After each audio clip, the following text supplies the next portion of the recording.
Hey there, cats and kitties. I am the Blues Man, Johnny Blues, and with this video, I'll be discussing my thoughts on episode 10 of the anime series, Orange. And I felt much better about this episode than I had the previous, where as I discussed in my previous episode discussion video, I had felt somewhat let down by Naho's really just sort of giving up her forthright nature that we'd seen her growing and evolving into over the episodes previous to it, in making overtures toward Kakaru and trying to, bridge that gap between them, trying to make his life feel like it was something worth living.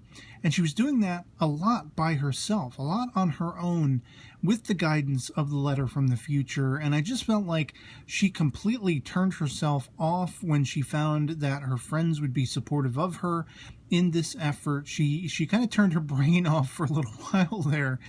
And it was disappointing a little bit, but this episode brought it back, a 180-degree turn from that, where you still have all of their friends being utmost, supportive, and you have that blatant symbolism of Kakaru and Naho's having to run errands, carry the heavy mat and everything like that, and they have to stop for a few minutes because of how heavy it is, because Kakaru has a sprained ankle and he's trying to hide that from everybody. And I like they're getting closer and closer. And Naho is much more, once again, forthright, much more taking command of the directions and the decisions that need to be made to try to help Kakaru in this episode. She's making overtures toward him again, suggesting that they change their bandanas because it would be more meaningful for them to have something that belongs to the other because of how they feel about each other. And everyone comes along, and, when they realize that they're off doing stuff, and Kakaru has been lying about his ankle or trying to keep it hidden, all of their friends, Agita, Takako, Azusa, Suwa, they all show up, and they all carry that weight, carry that burden, and they're actually, through, their compassion, through their friendship, they're able to allay Kakaru's fears of exposing the truth about his mother, and he actually comes clean about his mother's being gone, that she's dead. He doesn't reveal how that happened, but that really isn't what matters at this point. It's that he truly is supported by these friends, and with the smile on Naho's face, with the smiles and the concern on the faces of all of his friends, he's able to let his hair down and finally get rid of some of that weight. And whereas the last episode, it felt like Naho was completely giving up all of the burden that she felt on her shoulders for the sake of her friends, let them carry the burden for a little while. She was very much more, in command of it in this episode, and it was much more about all of them unifying together to take the burden off of Kakaru's shoulders.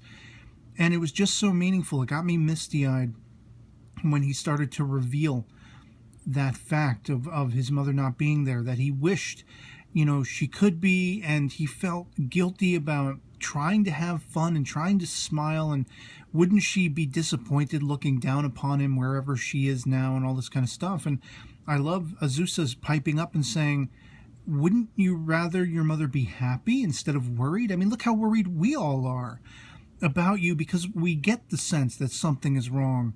We get the sense that you're upset and you feel bad.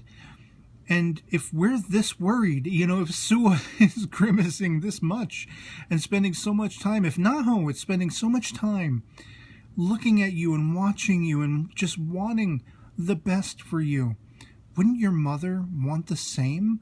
Even more so? Wouldn't it mean that much more to her to see you smiling and having fun?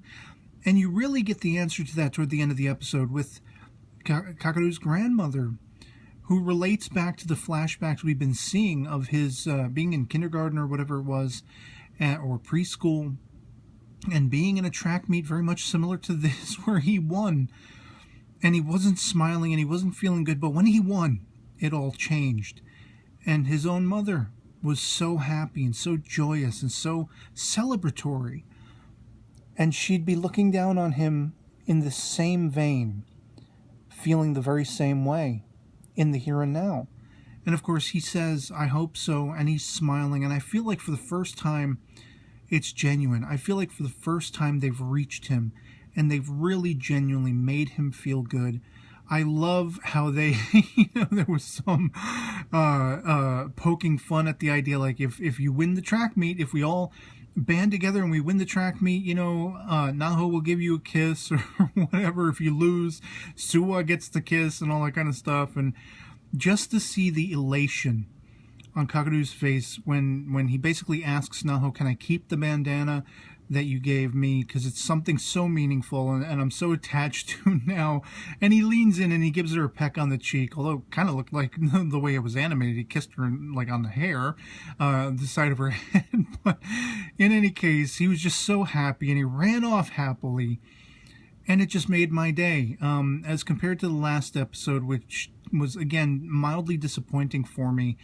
This one warmed my heart, and it really made me smile, and it really made me feel that sense of hope again, rather than the despair of Kakadu's, it being an uphill battle to save him, to make him feel like life was worth living.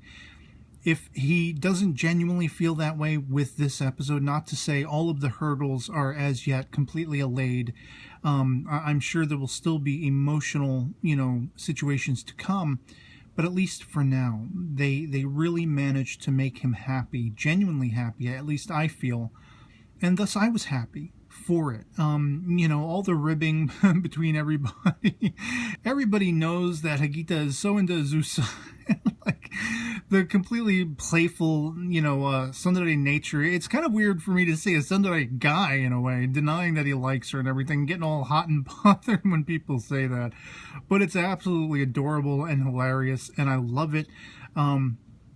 Just overall, I mean, this episode was just the right fix I needed, especially after the last one, and I can only hope it continues. But as I say, I'm sure there will be emotional sequences to come. I'm sure not everybody is out of the water as yet, but at least they've all earned a reprieve by being there together for each other. And again, seeing Naho being much more forthright, making those overtures, talking about, changing the bandanas and being there, it being a very, tactile, legitimate symbol of how much they care for each other and how much they're supportive of each other. Seeing Hagita, the cat who can't run worth a damn, actually being the game changer in the track meet, like he wants so badly to do so much good for this cause, for Kakadu, and he does it, man. He launched himself and he managed to change the game. And of course, Kakadu winning in the end, it was just a victory for us all. And I loved it. So I'd love to hear from you guys in the comments below what you thought of episode 10 of Orange, if you've seen it as well, if you were as warmed in the heart as I was, as happy by the end and elated by the end as Kakadu was and I was. Love it or hate it, anything goes in the comments below. Just love having that conversation. Otherwise, that'll be pretty much it for me on this. Hope this video finds you well, and I'll catch y'all later. Peace.